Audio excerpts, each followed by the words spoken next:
we'll be starting with lesson 8, the debt funding, Indian non-fund based. Now here the party is getting no funds, but still they can procure the machineries or goods that they want to buy. So what happens, either someone is standing as a guarantor for them or someone has issued a letter of credit. Only then the sellers of other country will dispatch the goods. Normally अगर मैंने loan उठा के पे किया या मैंने overdraft facility use की तो मैं एक्चुअल फंड्स का आउटफ्लो होता है. There is a outflow of funds from the buyer. यहां पे क्या होता है, the buyer does not make any outflow, no outflow of funds, but just because someone is standing as a guarantor for me, I will be able to procure the goods. So 3 parts we will be doing: letter of credit, standby letter of credit and bank guarantee. अब इसमें देखते होता क्या है letter of credit. सबसे पहले एक buyer होगा, बायर को एक दूसरी कंट्री से गुड्स प्रोक्योर करने हैं. So what happens, the importer will go and speak to his bank called as the issuing bank or the importers bank, and he will say कि प्लीज एक काम करो, आप एक लेटर ऑफ क्रेडिट मेरे behalf पे इशू करो, आप मेरी गारंटी लो कि आप पेमेंट कर दोगे. तो एक लेटर ऑफ गारंटी जाएगी to the issuing bank's branch in that country. तो अगर ये पार्टी साउथ अफ्रीका की है तो साउथ अफ्रीका में ही इंपोर्टर्स बैंक कोऑर्डिनेट करेगा उसके कोई ब्रांच के साथ में, which will be called as advising bank. It will be bank of the issuing branch. फिर बाद में they will all coordinate and negotiate with the seller's bank, which will be called as negotiating or nominated bank. ठीक है, तो main parties कौन हो गई, एक अपना इशूइंग पार्टी, एक इशूइंग बैंक और एक्सपोर्टर की नॉमिनेटेड बैंक. वो दोनों आपस में बात करें कि फिक्र मत करो, वो इंपोर्टर पे नहीं करेगा तो हम पे कर देंगे, we will pay off, you don't have to worry about him. यहां तक समझ में आया. तो इसी बात पे the exporter, once he gets an assurance, and the assurance who is giving, a bank is giving an assurance, so he will dispatch the goods. Now moments he dispatches the goods, he will give the documentary proof to his bank, and it will all be sent to the issuing bank that the goods have been dispatched. So the exporter has completed his part of the obligation. Now the exporter should get the funding. So the issuing bank will then make the payment to the advising bank, and through on and so on the exporter will get his money. So this way the exporter is pretty much protected because there is a bank involved. Am I clear? Now second, कभी कभार क्या होता है, दूसरी countries में होता है, अब ये जो एक्सपोर्टर है, he is telling, the exporter is telling that, he is speaking to the buyer, he is telling तेरी बैंक का नाम क्या है, तो बैंक इज सेइंग कि मेरी बैंक का नाम है सरस्वत बैंक और आई एम सेइंग देना बैंक. अब वो लोग जाके देख रहे कि एक्सपोर्टर की जो बैंक है, वो लोग बोल रहे कि ये इशूइंग बैंक, जो इशूइंग बैंक है बहुत ही कम क्रेडिट वर्दीनेस है उसका, उसकी कुछ खास बैंक नहीं, कोई भी उल्लू बना सकता है हमको. व्हाट इफ हमने माल भेज दिया, अभी ये सब लॉन्ग करोड़ के प्रोजेक्ट्स होते हैं, हम लोग ने माल बेच लिया, सोचो वो बैंक नहीं मना कर दिया पे करने को, तो बैंक की फ्रॉड निकली, तो हो सकता है देना बैंक, सरस्वत बैंक, हो सकता है उनकी क्रेडिट रेटिंग ना अच्छी हो, और एक्सपोर्टर इज डिमांडिंग हमको एक और कोई अच्छी बैंक से आप कंफर्मेशन दो के पेमेंट मिलेगा, एक डबल अश्योरेंस चाहिए. So what happened then, issuing bank will contact one more bank which will be called as a confirming bank. This confirming bank is giving an assurance to the exporter that in case if the issuing bank dishonors your payment, I will pay it. So it is a double assurance for the seller. Are we clear with this? So very simple, in today's international trade, LCs is a very common aspect. Letter of credit, letter of credit क्या होता है, मैं मेरी bank को जाके बोलता हूं please जाके उसकी बैंक को बोल कि पेमेंट आ जाएगा, टेंशन नहीं लेने को, माल भेज देने को. तो वो माल भेज देगा और मेरी बैंक पेमेंट कर देगी, और फिर मैं और मेरी बैंक के बीच में कैसे पेमेंट क्या करना है, कितना कमीशन देना है, for all this will be discussed among us. Clear है ना? You can take a screenshot of this also. Firstly, there is a buyer, importer, and there is a exporter, a seller. ये लोग ने आपस में agreement किया कि हम लोग मैं परचेज करने तैयार हूं. जैसे किया तो seller is saying I don't know you, I have not met you, मेरे को कोई गारंटी चाहिए, मेरे को कोई अश्योरेंस चाहिए, तेरी बैंक को खड़ा कर बीच में. तो बायर बोलता है ठीक है, मैं अपनी बैंक से रिक्वेस्ट करता हूं एक एलसी इशू करने को. तो वो सेकंड स्टेप में क्या होगा, अपनी bank, importers bank that is called the issuing bank के पास में जाएगा और बोलेगा कि उसको बोल उसकी बैंक को कि सब बराबर है.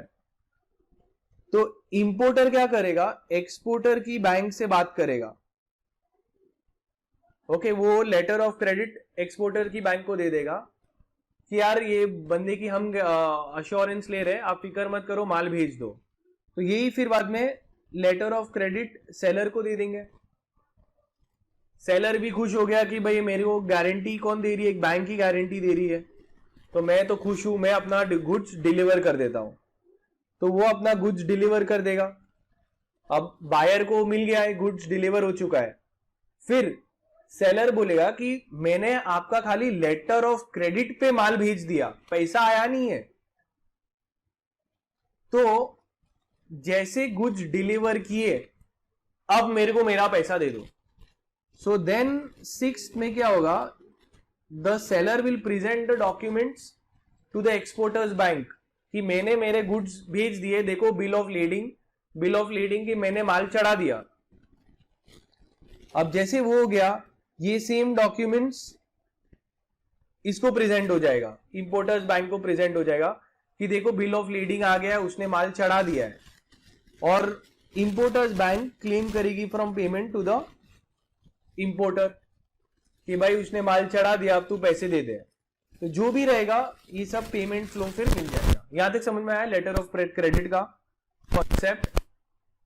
अभी देखते हैं अलग अलग types of letter of credits होते हैं. As we come we'll finish it off. So in simple words, letter of credit is nothing but a written commitment given by the buyer's bank called the issuing bank to the seller's bank called as the advising bank, that please dispatch the goods, the money will be paid by me. So on this assurance, the exporter will send the goods. Now let's see. Introduction. Now all this is there. None of this can be asked in exam. You can just take the marking. Just read.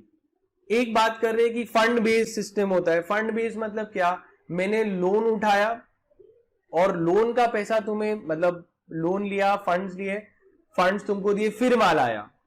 तो this is called as fund based facility. There is a actual outflow of money right from the very beginning. Okay, like term loans, cash, ये सब से मैं तुमको पैसे देके माल ले रहा हूं, cash flow takes place. But ये चैप्टर का के बारे में नॉन फंड बेस्ड, बिना पैसे तुमको दिए मैंने मशीन ले ली. तो कैसे हो सकता है, हम लोग अभी डिस्कस किए, एक है letter of credit, bank guarantee, ये दो टेक्निक्स है ऑफ प्रोक्योरिंग इट. ओके, अब आते हैं इसके ऊपर fund based and non letter of credit के ऊपर. What is a letter of credit, also called as LC, generally used in international trade, where the importer's bank gives an assurance to the exporter's bank that the payment will be made, you dispatch the goods. So letter of credit is a document, खाली document के base पे machine मिल गई तुमको, is a document which guarantees payment. Letter of credit is issued by a bank at the request of the buyer. Buyer बोलता है कि please एक लेटर ऑफ क्रेडिट इशू कर दो in favour of the exporter. Seller को के favour में मिल जाएगा कि पेमेंट उसको मिल जाएगा. It is an undertaking or commitment by the bank advising or informing the beneficiary that the documents under the letter of credit would be honored. कि जो भी लेटर ऑफ क्रेडिट में लिखा है वो सब हो जाएगा. Are we clear? Now there are many variants of letter of credit. So first thing that they can ask you in exam from this chapter start is what is a letter of credit. So letter of credit is a undertaking given by the buyer's bank to the seller's bank that the payments will be made. Second, the types of letter of credit they can ask you what it is. सबसे पहले site letter of credit. अब समझते letter of credit जो बोल रहा हूं उसके अलग अलग वेरिएंट्स होते हैं, अलग अलग सिनेरियोज होते हैं. अब समझते साइट लेटर ऑफ क्रेडिट. यहां पे क्या होता है, जैसे सेलर ने माल डिलीवर कर दिया, मतलब माल भेज दिया, वो डॉक्यूमेंट्स जो है माल भेजने के, जिसका एक बहुत ही इंपॉर्टेंट डॉक्यूमेंट है which I think you should know, which is called as bill of lading. Bill of lading क्या होता है कि मैंने माल लोड कर दिया है, जैसे लोड किया ना माल, मैं अपना पैसा रिकवर करने आ जाता हूं. Give me my money, I have loaded the goods. So this is called as a sight credit. Let's understand. The seller is saying कि मैंने माल डिस्पैच कर दिया, मेरे को पैसा दे दो. This is called as a sight credit. अब उसको मिला कि नहीं मिला, बीच में डूब गया, उससे मेरे को कोई मतलब नहीं है. मैंने माल चढ़ा दिया, मेरे को मेरा पैसा दे दो. So I am asking for payments after the documents have been submitted. So sight credit is basically when you see the documents that the goods have been dispatched, the payment has to be made. Okay, so payment is made to the seller immediately after the documents have been submitted. Clear इतना? ये first part है. अब इसका exact converse इसके साथ कोई दूसरा पढ़ना है, time credit or acceptance credit. What here happens, you think this site credit is safe from the buyer's point of view? Is it safe from the buyer's point of view? तुम सोचो, what if उसने माल में सब जो डब्बों में सब जंग डाल के दे दिया है, उसने खाली चढ़ा दिया कुछ भी और तुमको खाली नॉर्मल एक ऐसा रिसीट दिखा दी कि मैंने तो माल चढ़ा दिया, और बीच में जल गया, टूट गया, डिफेक्टिव हुआ, वो सब तो कुछ वेरिफिकेशन हुआ ही नहीं है, और मेरे को तो पेमेंट भी आ गया. बिकॉज कंडीशन क्या था इन साइड क्रेडिट के, moment I show you the documents the payment should be given to me. तो लॉस हो जाएगा बायर को. तो ऐसे केस में क्या होता है, वो लोग बोलते हैं नहीं नहीं नहीं नहीं, ये नहीं चलेगा. डॉक्यूमेंट्स के बेस पे माल आने दो, माल की मैं चेकिंग करूंगा. मैं जब चेकिंग करूंगा, मेरे को जेन्युइन लगेगा तो मैं मेरे इश्यूअर बैंक को बोलूंगा जाओ पेमेंट करो. तो इसमें क्या रहता है, थोड़ा टाइम मिलता है, इमीडिएटली पैसा नहीं मिलता है तुमको. Maybe due date set करेंगे हम लोग. लाइक वी कैन से कि भाई माल डिस्पैच हुआ फर्स्ट को, 30 तारीख को मैं पेमेंट कर दूंगा. अब मुझे पता है कि 30 तारीख के पहले माल आ जाएगा, मैं वेरीफाई कर पाऊंगा, और फिर बाद में सब जेन्युइन होगा तो अपने इश्यूअर बैंक को बोल दूंगा पेमेंट कर दो उसको. So let's see, it is bill of exchange is drawn after a period, immediately नहीं, आफ्टर मिलेगा, called as usance bill.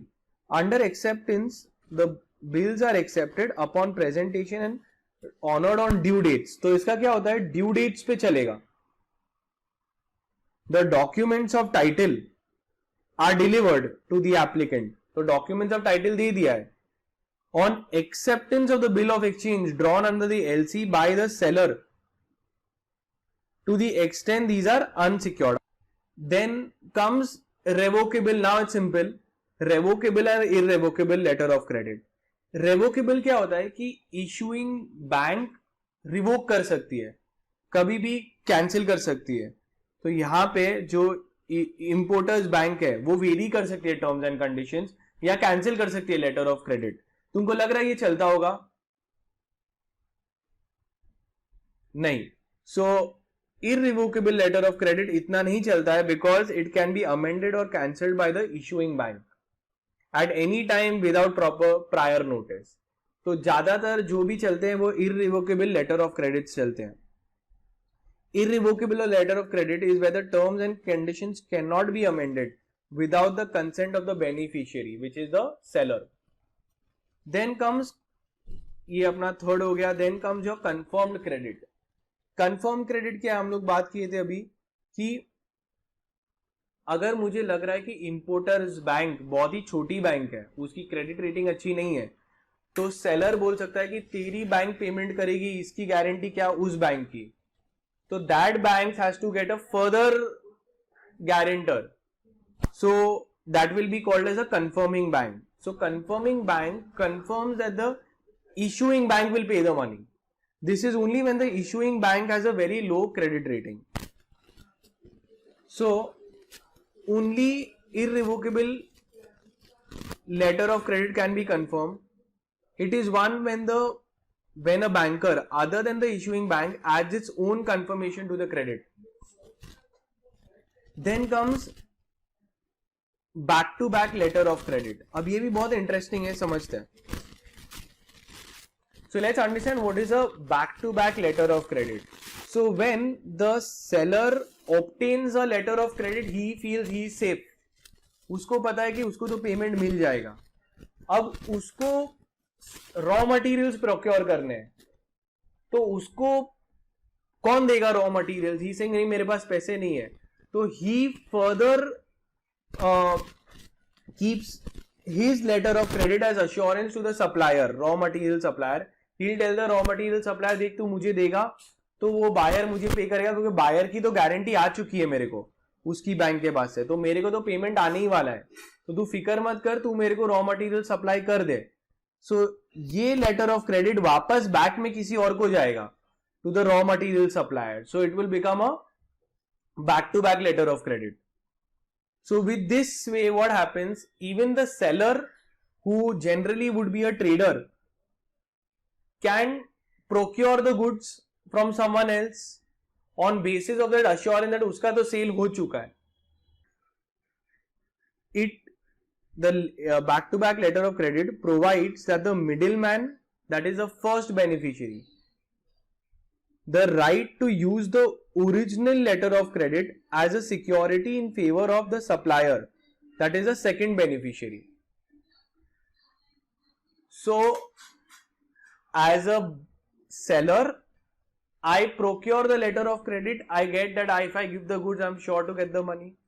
Now I'm thinking कि मैं मटेरियल कैसे लाऊं, क्योंकि मेरे को तो खाली पेपर ही मिला है, तो ये पेपर में फर्दर पीछे की मेरे रॉ मटेरियल सप्लायर को दिखा देता हूं, देखो भाई मेरे को कंफर्म मिलने वाला है, आप मेरे को सप्लाई कर दो, मैं फर्दर उसको देके फिर हम लोग को भी पैसे मिल जाएंगे।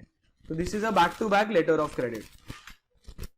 सो let's see, is a negotiable instrument, मैंने ट्रांसफर कर दिया, in which the seller gets a letter of credit from the buyer. Buyer के पास से मैंने लेटर ऑफ क्रेडिट कर दिया, and the seller further transfers the letter of credit to its supplier.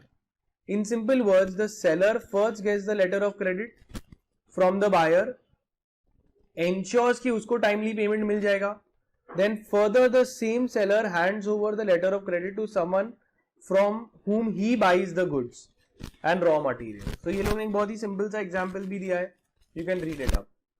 तो यही ट्रांसफरेबल क्रेडिट है, तुम ट्रांसफर कर सकते हो फर्दर किसी को पीछे।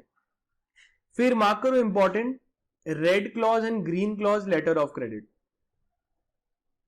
बहुत ही सिंपल है, तुम सोचो कि सप्लायर है, एक सेलर है और एक बायर है। तो बायर ने मेरे को बोल दिया कि जाओ तेरे को एक पेपर देता हूं मैं कि तेरे को मेरी बैंक कंफर्म पेमेंट कर देगी, तो मैं खुश हो जाता हूं और मेरे को माल चाहिए, बट माल लाने का पैसा नहीं है मेरे पास, कुछ भी नहीं है, और फर्दर सोचो बैक टू बैक भी ना करूं, तो मेरे को तो प्रॉपर हार्डकोर पैसा मांग रहा है मेरा सप्लायर। तो मैं क्या बोलता हूं मेरे बायर को कि भाई एक काम कर, थोड़ा एडवांस दे दे मेरे को, वो एडवांस से मैं माल लेके आ पाऊंगा। तो एक रेड क्लॉज, रेड इंक के अंदर लिख देते हैं कि भाई इसको इतना अमाउंट दे दो, ताकि वो इनिशियली माल लेके आ सकता है अपना एडवांस देके, गुड्स लेके आ सकता है फिर मेरे को दे देगा. So a red clause is an advance payment letter of credit. इसमें क्या होता है, कुछ तो पेमेंट दे मेरे को ताकि मैं माल लेके आऊं. The issuing bank will make a advance payment to the exporter, that is the seller, before the seller even ships the goods. मैं माल शिप भी करूं उससे पहले ही मेरे को थोड़ा एडवांस कैश चाहिए मुझको. अब ये मैं क्यों ले रहा हूं cash? It is done to provide some form of working capital to purchase the raw materials. तो रेड क्लॉज एक किस्म से अच्छा रहता है सेलर के लिए, कुछ तो पैसा आ जाता है, वो पैसा मैं फर्दर रॉ मटेरियल्स बाय कर सकता हूं. The next is green clause. अब ग्रीन क्लॉज क्या रहता है, वो सेलर को इवन वेयर हाउस में स्टोर करने का पैसा चाहिए. रॉ मटेरियल्स का तो माल चाहिए ही, उसको एडवांस तो चाहिए ही, प्लस ही सेइंग कि मैं वो माल लेके आऊंगा, उसको मैं स्टोर करूंगा, स्टोर को फिर वेयर हाउस का भी खर्चा चाहिए, मेरे को कम से कम मेरा पूरा वर्किंग कैपिटल चाहिए. तो बोले अच्छा ठीक है. Is a letter of credit is an extension of a red clause letter of credit, which means that advance is not only for the raw materials, processing, packaging, but also for pre-shipment warehousing at the port of origin and insurance expenses. तो origin port से जो माल आएगा वहां पे store करने का, insurance करने का, पैकिंग करने का, वो सब पैसा रहेगा. तो ग्रीन क्लॉज में थोड़ा ज्यादा पैसा मिलता है और रेड क्लॉज में थोड़ा कम पैसा मिलता है. फिर एक आता है stand by letter of credit. अब stand bye letter of credit क्या होता है, आगे भी आएगा ये. Certain countries do not allow guarantees. So उस टाइम पे क्या चलता है, stand by letter of credit. Stand by word क्यों डाला है, क्योंकि कैसे गारंटी में क्या फर्क होता है, गारंटी में बोलते कि वो भर देगा, अगर नहीं भरा तो मैं भरूंगा. तो my liability of the guarantor is secondary. यहां पे भी सेम होता है कि उसके डिफॉल्ट पे मैं भरूंगा. तो that is it is very similar to a guarantee. जिस कंट्रीज में गारंटी नहीं चलता है उसमें stand by letter of credit चलता है.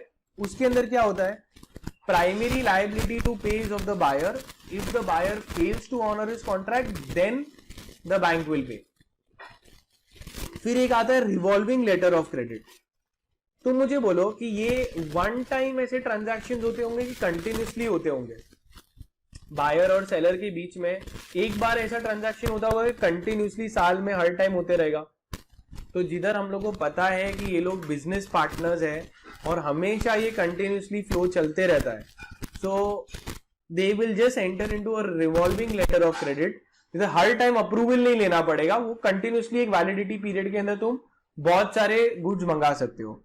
Here the amount of drawings would be reinstated and made available to the beneficiary again and again for further drawings during the currency of the credit provided.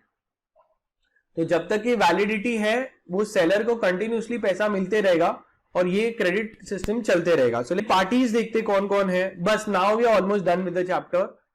One was letter of credit, the types of letter of credit. अभी फटाफट होगा. Parties involved in letter of credit, एक है applicant, that is the buyer, उसकी bank, that is the issuing bank.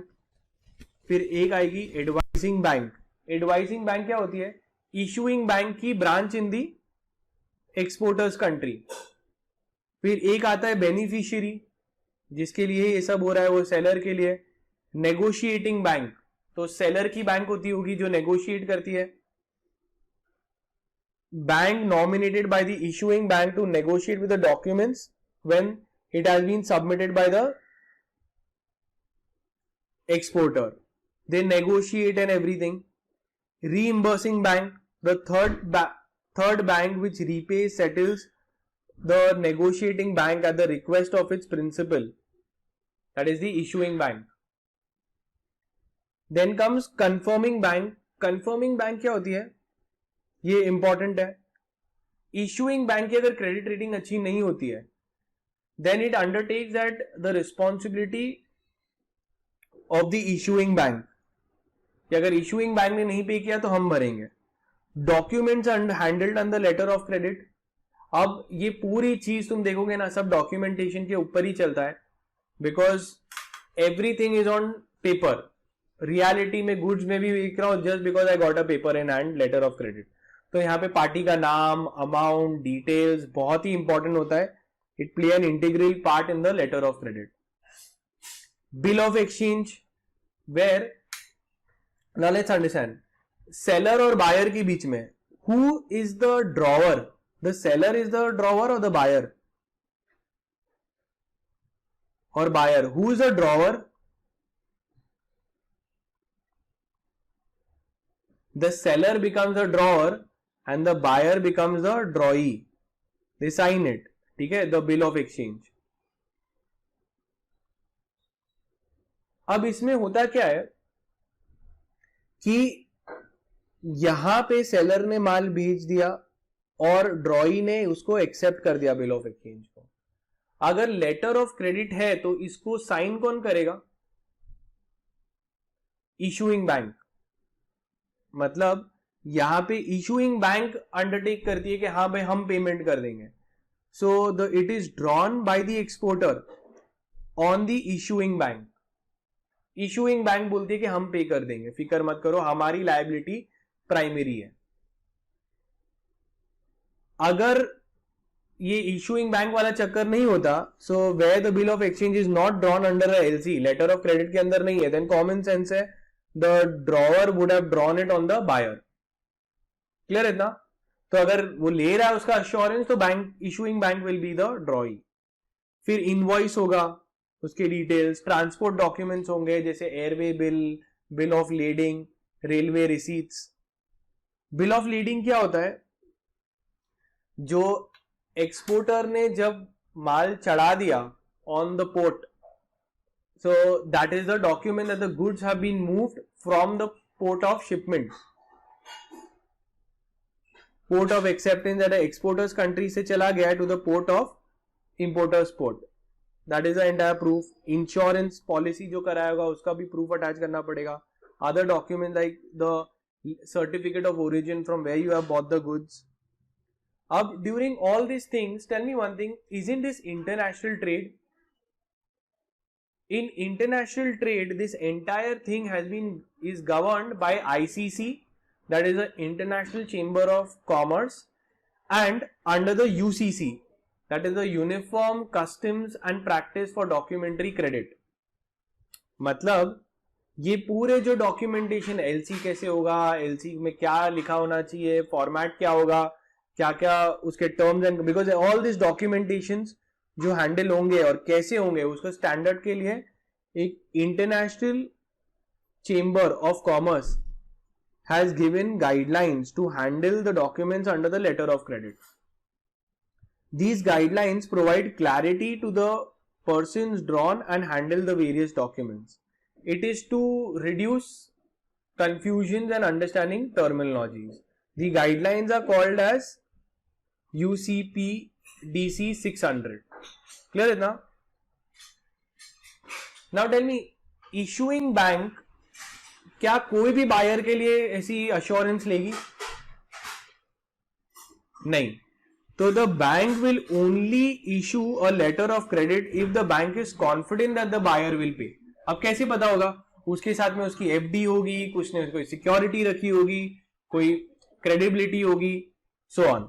Some buyers have to pay the bank upfront to freeze the amount held at the bank. So sometimes we tell them कि आपका certain amount आपके account से block हो जाएगा.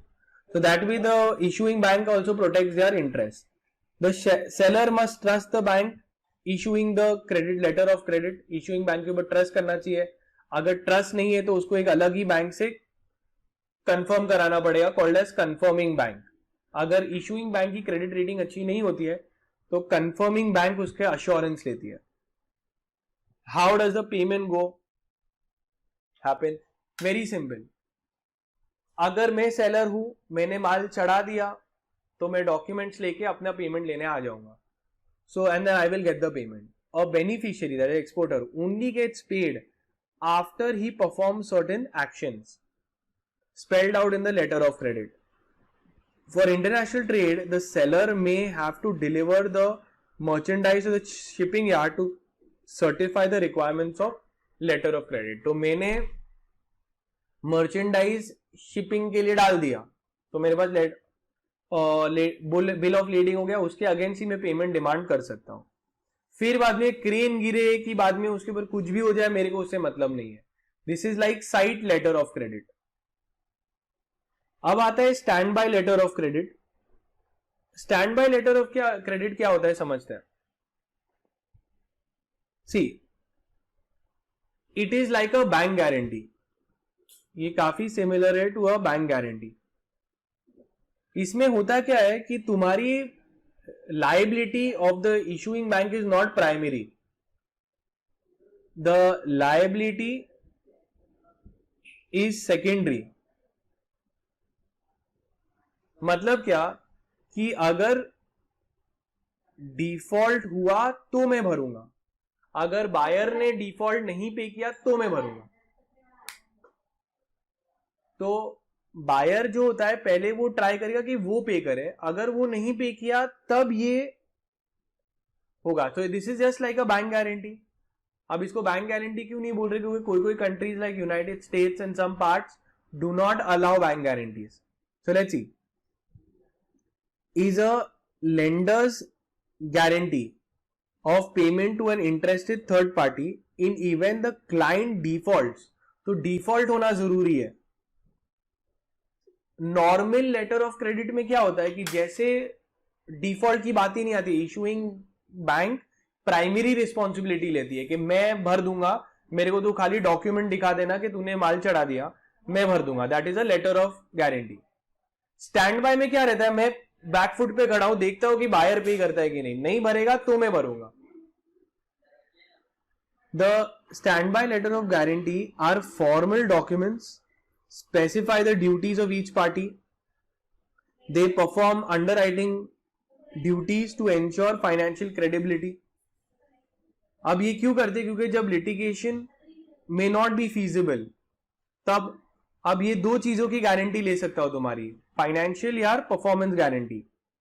Financial मतलब कुछ भी financial obligation है कि इतना पे करेगा और वो नहीं पे कर रहा है तो मैं पे करूंगा.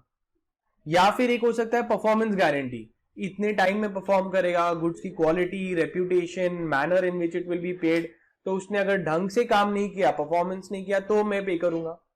और इसमें क्या है, कुछ अमाउंट नहीं पे किया तो वो मैं पे कर दूंगा. Financial guarantee. So let's C, a standby letter of credit is a document that provides a guarantee to the beneficiary that if due to any circumstance the importer is unable to pay, then the bank will make the payment to the beneficiary. तो default होना जरूरी है तब मेरी liability होती है. तो in stand by letter of credit the liability is secondary, first liability will be of the buyer. दो टाइप की रह सकती है, एक है मैं उसके फाइनेंशियल की गारंटी ले रहा हूं या उसके परफॉर्मेंस की गारंटी ले रहे हैं. लेट्स सी, तो अभी जो हम लोग कर रहे थे बैंक गारंटी में क्या फर्क है और लेटर ऑफ गारंटी में क्या फर्क है. वेरी सिंपल, जो लेटर ऑफ क्रेडिट होता है versus bank guarantee. See, in short I'll tell you, bank guarantee, bank acts as a guarantor as a secondary responsibility कि अगर उसने पे नहीं किया तो हम पे करेंगे. This is a bank guarantee. Bank guarantee ज्यादातर रियल एस्टेट कॉन्ट्रैक्ट्स में होता है कि यार अगर उसने पे नहीं किया, एडवांस के टाइम पे होता है, अगर इसने ये रिटर्न नहीं किया तो हम भरेंगे. तो डिफॉल्ट होगा तभी मेरी लायबिलिटी मैच्योर होगी. जबकि लेटर ऑफ क्रेडिट में ऐसा नहीं है. लेटर ऑफ क्रेडिट में क्या है कि सर्टेन कंडीशंस अगर सेलर ने फुलफिल कर दिया तो हम पेमेंट कर देंगे. बायर की रिस्पॉन्सिबिलिटी नहीं है primary. In letter of credit issuing bank की प्राइमरी लायबिलिटी है कि अगर उसने माल चढ़ा दिया ना तो खाली बिल ऑफ लीडिंग लेके हम पेमेंट कर देंगे. So let's see, letter of guarantee, obligation is taken by the bank on fulfillment of certain conditions are met. Letter of credit के अंदर कि तू माल चढ़ा दे और मेरे पास आजा, मैं पेमेंट कर दूंगा। ये कौन बोल रहा है? Issuing bank. यहां पे क्या होता है बैंक गारंटी या लोन गारंटी में, पहले वो भरेगा बायर, अगर बायर डिफॉल्ट किया तो मेरे पास आना। They guarantee a certain sum to the beneficiary, the sum is only paid by the opposing party does not fulfil. मेरी लायबिलिटी कब होगी? अगर वो opposite party does not fulfil the obligations under the contract. So a bank guarantee is a non-fund based credit facility provided to the customers on behalf of their clients as a commitment to the third parties to honor the claim in event of non-performance. This is a legal contract imposed by the law. अब तीन type के हो सकते हैं ये, financial, performance and deferred. Financial मतलब क्या? तुमने कोई फाइनेंशियल पैसे लिए हैं और तुमने रीपे नहीं किया तो हम इसकी गारंटी ले रहे हैं। For example, imagine you had to supply some goods to the government and the government paid you some advance money. Now refund आ गया, you have to refund the amount and you're not refunding, so then the bank will refund the money. So financial guarantee क्या होती है? The advance amount to be deposited by the bank's client. अगर पता चला कि जो भी advance दिया था क्लाइंट को वो उसको रिफंड करने की नौबत आ गई, कुछ ब्रीच ऑफ कॉन्ट्रैक्ट हो गया, so the banker issues a guarantee in favor of the government department. Government, ये गवर्नमेंट कॉन्ट्रैक्ट्स में हो सकता है, वेयर हम लोग बोल रहे हैं कि भाई अगर गवर्नमेंट को एडवांस गवर्नमेंट ने किसी को भी दिया और अगर वो रिफंड नहीं कर रहा है तो हम उसके बिहाफ पे रिफंड करेंगे। It helps the bank's customer to bid for contracts without depositing the actual money. So sometimes what happens, in order to make certain bids you have to make certain deposits. Now if you don't make an actual deposit also, but if someone is taking your guarantee then it is allowed. This is a financial guarantee. तो तुम्हारी जेब से पैसा नहीं जाता है, खाली bank ने एक अश्योरेंस ले लिया है तुम्हारा। Second is performance guarantee. Performance guarantee is to assure that the third party to complete some work on time. ये ज्यादातर हम लोग ने रियल एस्टेट में देखा है कि बिल्डर बराबर बिल्डिंग बनाएगा, उसका सब क्वालिटी बराबर होगा, टाइम पे कंप्लीट होगा, ड्यू परफॉर्मेंस हो जाएगा, एवरीथिंग विल बी सिक्योर्ड। तो his performance, his nature of performances will be check. And the last one is deferred payment guarantee. जब कोई इंस्टॉलमेंट्स पे कोई चीज ले रहे हो तुम, लाइक हम लोग कितनी बार कितने गुड्स, कंज्यूमर अप्लायंसेस इस पे ले रहे हैं और अगर हमने डिफॉल्ट किया तो कोई हमारा गारंटर पीछे बैठा है। सो deferred payment guarantee is when the amounts is to be paid in installments over a period of time. What is difference between letter of guarantee and bank guarantee? सबसे पहले letter of guarantee is like a promissory note. मतलब हम promise कर रहे हैं हम pay करेंगे. Liability is primary. The obligation is taken once certain conditions are met. जैसे तुमने माल चढ़ा दिया, हमारी रिस्पॉन्सिबिलिटी है पे कर देने को। It is the bank will transfer the fund one these terms are completed, the bank will transfer the fund. This is a LC, letter of credit. Okay, now coming to bank guarantee. Bank guarantee क्या होता है? They are used in generally in real estate contracts and infrastructure contracts. इसमें क्या होता है? तभी pay करेंगे, it is to be paid only if the opposing party does not fulfil his conditions. So there has to be a default, तब जाके हम pay करेंगे। Both bank guarantees and letter of credit work to reduce the financial risk of the parties. अब ये दूसरे दो दिए हुए हैं कि क्रेडिट अप्रेजल कैसे करना है। Credit appraisal mean what? To ascertain the associated risk with the extension of credit facility. मतलब जब भी हम लोग कोई किसी को लोन देना, अभी बैंक्स भी तो ऐसे ही सबको क्रेडिट नहीं देती होगी, वो लोग अपना असेस करते होंगे risk. They will find out the various ability of the customer to pay, method of settling the trade transactions. Now they have given this but not important, then one is your bank guarantee limit. तो bank guarantee भी, banks थोड़ी unlimited guarantee लेके बैठेंगे. वो लोग देखेंगे तुम्हारा credit history check करेंगे, डिलीजेंस करेंगे.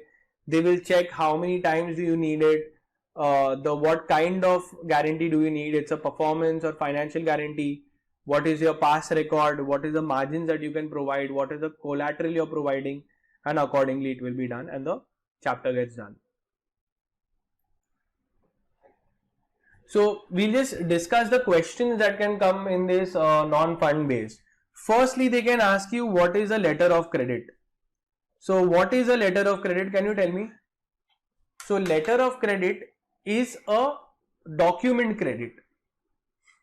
It is a document or an assurance given by the issuing bank to the exporter's bank that the necessary payments under the contract will be made provided certain conditions are fulfilled. Then they can ask you the second type of question is the types of letter of credit. One is side credit. Side credit में क्या होता है कि the seller moment he dispatches the goods, he will get some documentary evidence like a bill of lading that he has sent off the goods. On basis of these documents, he will go and ask the issuing bank to pay him the money. That is it. Then when the goods reach or no, it is none of my business. I dispatch the goods. That is called as side credit. The important word in side credit is document. Second is your time credit. In time credit, what happens? Certain due dates are specified. On the due dates, I will make the payment. So generally, what is the purpose of setting up a due date? So if the goods have been dispatched today, I will not get the money immediately. There will be a due date set, maybe the 15th. On 15th, I will get. So why are they keeping this due date? It will be somewhere in future. So that the buyer can verify the goods, check the goods, believe it is true, and then tell its bank that yes, I have got the proper goods, send it to them. So this way even the buyer is protected. Then comes revocable and irrevocable credit. Revocable is when the terms and conditions can be changed by the issuing bank.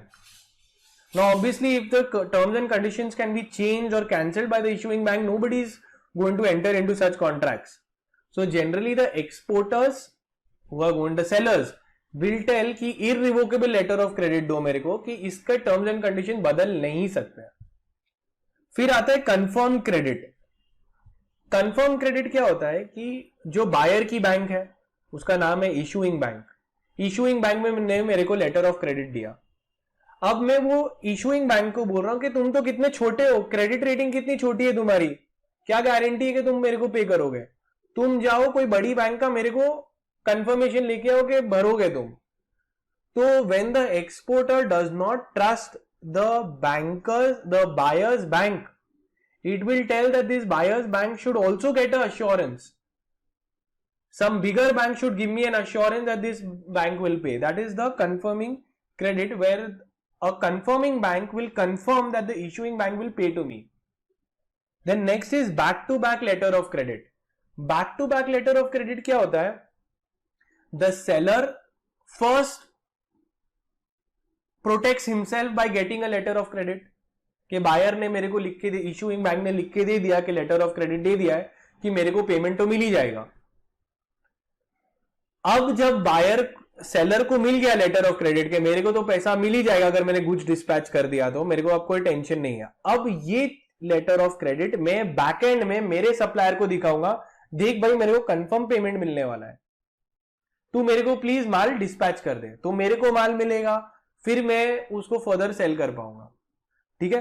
तो back to back is when the seller takes the letter of credit and gives it back to his supplier to procure the goods. They have given an example. This is also transferable. I am transferring the letter of credit behind. Then comes red clause and green clause letter of credit.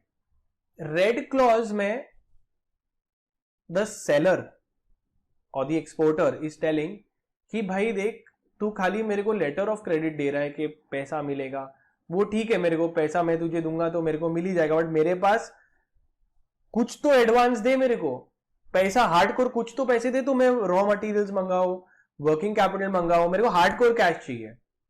तो issuing bank बोलता है अच्छा ठीक है, हम लोग एक red में लिख के दे देते हैं कि इसको एडवांस में इतना पैसा दे दो, तो एडवांस मिलता है तो मैं मेरे गुड्स प्रोक्योर कर सकता हूं।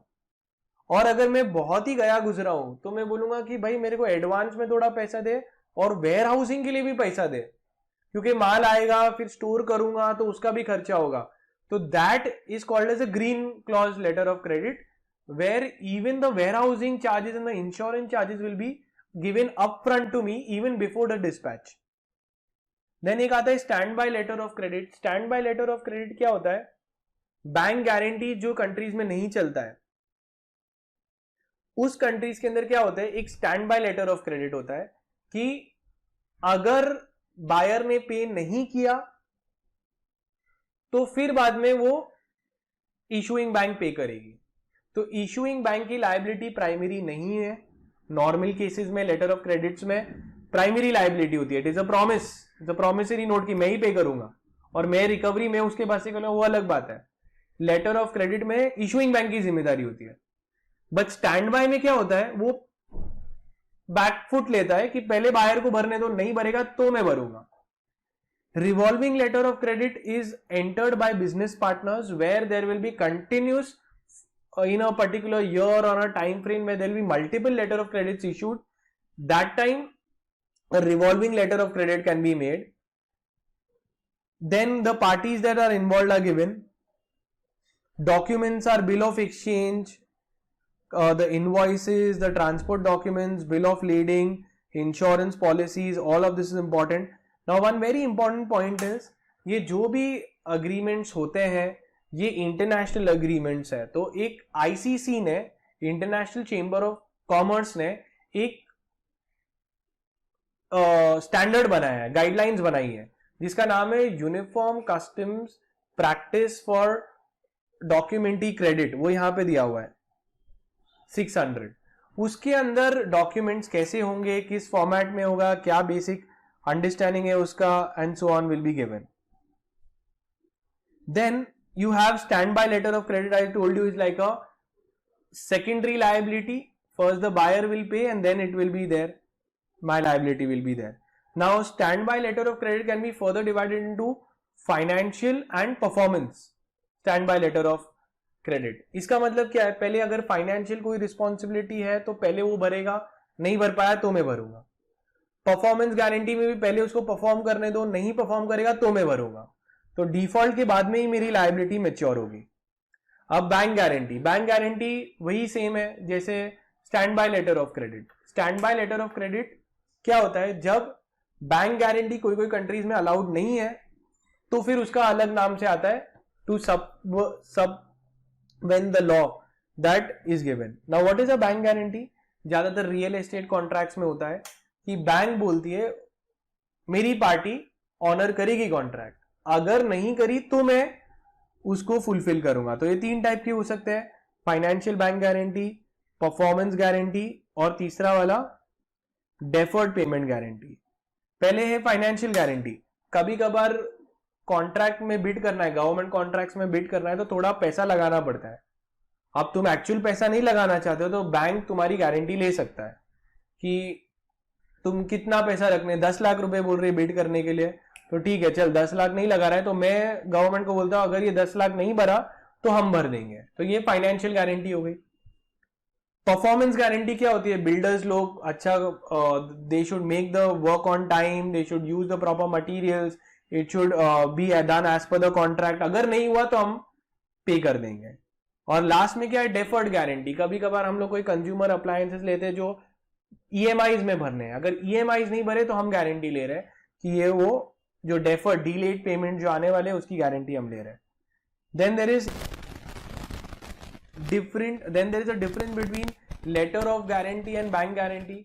Letter of guarantee is a promissory note, it has to be paid immediately by the issuing bank on fulfillment of certain conditions, whereas bank guarantee is paid on defaults, so it's a secondary liability. Then there is a different credit appraisal systems that the banks do to ensure that their risk is in check. So they have certain mechanisms and matrix that they will apply. Now guarantee भी दे रहे तो ऐसे ही आंख बंद करके सबकी बड़े बड़े लेवल की गारंटीज नहीं लेते, वो लोग क्या करते, देखते कि तुमको कौन सी टाइप की गारंटी चाहिए, तुम्हारा ट्रैक रिकॉर्ड क्या है, तुम्हारे पास में क्या कोलैटरल्स है and everything, and then the chapter gets over. That is it.